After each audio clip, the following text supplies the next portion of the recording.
नमस्कार मंडळी, नवीन एका इंटरेस्टिंग व्हिडिओमध्ये सर्वांचं मनापासून स्वागत आहे. मित्र, महाराष्ट्रातील दिव्यांग बांधवांसाठी ही व्हिडिओ अतिशय महत्त्वाची आहे. मित्रांनो, एप्रिल महिन्याच्या हप्त्यासंदर्भात महत्त्वाची बातमी समोर येताना दिसत आहे.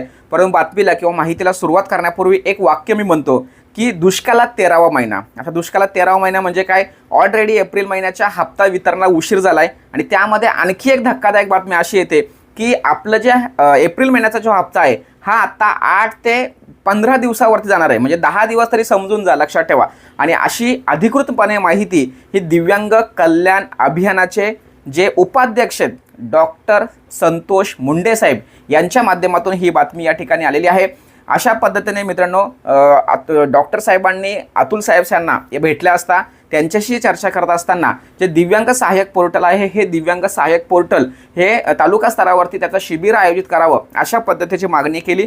त्याचबरोबर अतुल साहेब यांना विनंती केली की बाबा मागील 2 महिन्यापासून जे काही 2,500 रुपये दिव्यांग बांधवांचे रखडलेले आहेत, थांबलेले आहेत, ते कधी सुरू होणार? तर त्यावेळेस अतुल साहेब यांनी त्यांना आश्वासित केलं की अजून तरी 8 ते 10 किंवा 15 दिवस तरी या एप्रिल महिन्याच्या हप्त्यासाठी लागतील. तर अशा पद्धतीची अधिकृत माहिती दिव्यांग कल्याण उपाध्यक्ष डॉक्टर संतोष मुंडे साहेब यांच्या माध्यमातून या ठिकाणी आलेली आहे. त्यामुळे मित्रांनो, साहजिकच आता दुष्काळात 13वा महिना म्हणायला काहीच हरकत नाही. ऑलरेडी उशीर झालाय, त्यामध्ये आणखी उशीर, हा संप आणि कार्य जे काही दिव्यांग विभागामध्ये चालू असलेल्या आपल्या प्रक्रियेवरती प्रोसेस, या सगळ्या एकंदरीत कारणामुळे हे पैसे या ठिकाणी उशिरा येताना दिसत आहेत. अशा पद्धतीची महत्त्वाची माहिती तुम्हाला सांगायची होती. मित्रांनो, दिव्यांग बांधव वाट बघत आहेत कधी पैसे येतील, परंतु ही माहिती त्यांच्यासाठी असणं खूप गरजेचं आहे. लवकर जर काही झालं तर नक्कीच तुम्हाला अपडेट देईल. पण अशा पद्धतीची एवढ्या दिवसांची या ठिकाणी एवढे दिवस आता उशीर आपल्या अनुदानाला लागेल